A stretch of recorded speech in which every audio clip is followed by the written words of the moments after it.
क्या नाम है तुम्हारा? गजेंद्र त्यागी और त्यागी बाबा। कहाँ पे रहेंगे? मैं इस समय तो यही साधारण बस स्टैंड का रहने वाला हूँ। क्या समस्या है तुम्हारी? समस्या ये है कि हम मोड़ा ये मोजा मराठी भी पड़ता है तहसील सादाबाद में, तो उसमें मेरी ज़मीन है, मेरी पत्नी के नाम है।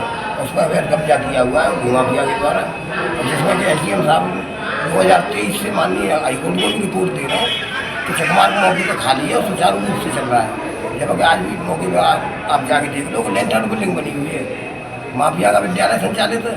भूमाफिया का आप किसी रिपोर्ट में भी नाम नहीं देख सकते। ये इतने डरे हुए हैं कि बार बार रिपोर्ट दे रहे हैं। मेरे पे रिपोर्ट है जिसमें कि तहसीलदार महोदय खड़ी हुई हैं, खड़े होकर के रिपोर्ट दे रही हैं कि चकमार्ग मौके पर खाली था, घास फूस हो गए। SDM साहब बराबर 2023 से यही रिपोर्ट दे रहे हैं, चकमार्ग मौके पर खाली है, सुचारू रूप से चल रहा है। किसकी शिकायत किसी वरिष्ठ अधिकारी से? मैंने DM तक शिकायत की है, आयुक्त तक की है, ADG आगरा तक की है। मैंने हर जगह शिकायत की है, बरसों से चल रहा है मेरा अनशन। मैं अनशन पे पिछले अगस्त से 3 बार अनशन कर चुका हूँ।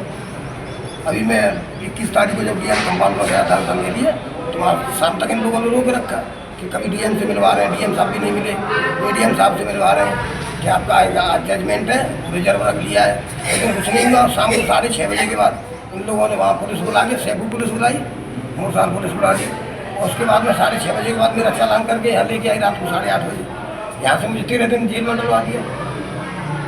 मैंने पूछा भैया काय में भेज रहे हो, क्या है? जब लास्ट में मुझे पता चला कि 151 में भेज दिया।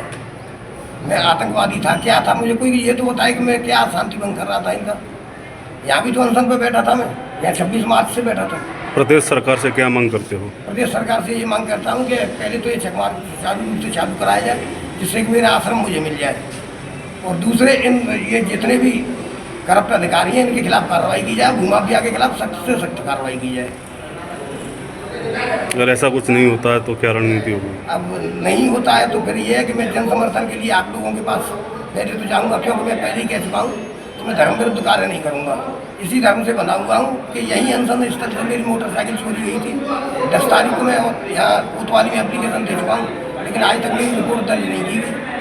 जबकि जो लड़का लेके गया उसका आधार नंबर और फोटो भी दे दिया मैंने, लेकिन इन लोगों ने आज तक कोई कार्रवाई नहीं की। उल्टा इतना जरूर कर दिया कि मुझे जेल भेज दिया।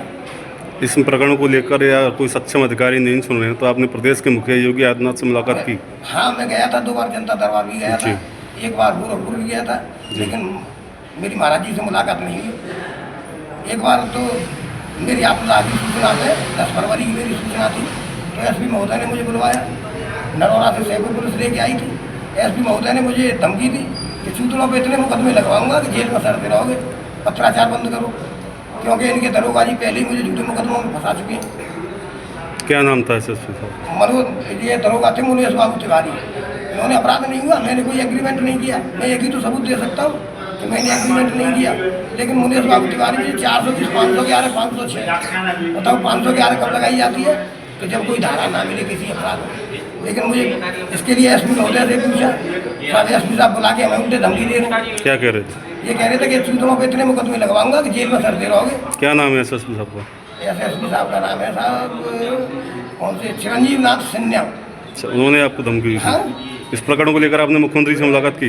हाँ, मुलाकात की, लेकिन मुलाकात नहीं पाई। बाबा से फिर मुलाकात कीजिए, ऐसे लोगों पर सरकार सख्त कार्रवाई करने के लिए तत्पर है। अब कैसे कार्रवाई के लिए? वहाँ भी तो यही लोग हैं, वहाँ कौन से लगे हैं? वहाँ भी तो यही DM कैडर के अधिकारी खड़े होते हैं, वहाँ कौन सुनता है? बाबा सुनता है? हाँ, अरे नहीं सुनते।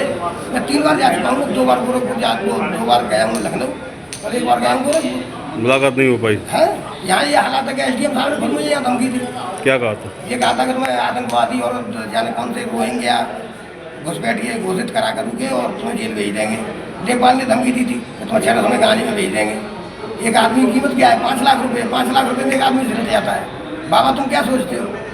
मैंने इसकी भी शिकायत DM साहब से की, लेकिन होता क्या है कि मैं SDM की शिकायत कर रहा हूँ और उसी SDM को जाँच सौंपी जा रही है कि SDM सादाबाद जाँच करा क्या है। बताओ, आरोपी अपने आरोपी को जाँच करेगा तो क्या होगा? तो क्या चाहते हो? मैं ये चाहता हूँ कि मुझे तो न्याय मिले और इन लोगों के खिलाफ कार्रवाई हो। ठीक। जब ये बार बार मुझे जेल भेज रहे, काय के लिए भेज रहे? मतलब कम से कम कोई आरोप तो हो मेरे पे, अपराध हो, चलो ठीक है, जब अपराध ही नहीं हुआ बात बोल देनी, जो भी इनकी आपका है उसमें जांच कर। अरे ठीक है, सब लोग सामने बैठे तो अपने ही हो, काहे परेशान हो रहे हैं? बाइट से कौन से- बाइट से क्या- पहले एक्टर होना कुछ नहीं है। भाई जो चीजें होना सही होना वो उसके ठीक है, वो हमें लगता है कि सही होगा, परेशानी की तो बात और नहीं आप- है। ये बताइए, आपके तो मैं अनशन के लिए बैठ रहा हूँ और मुझे शाम को जेल भेज रहे हैं। अरे आप अरे दादाजी आप प्रधानमंत्री महाराज जी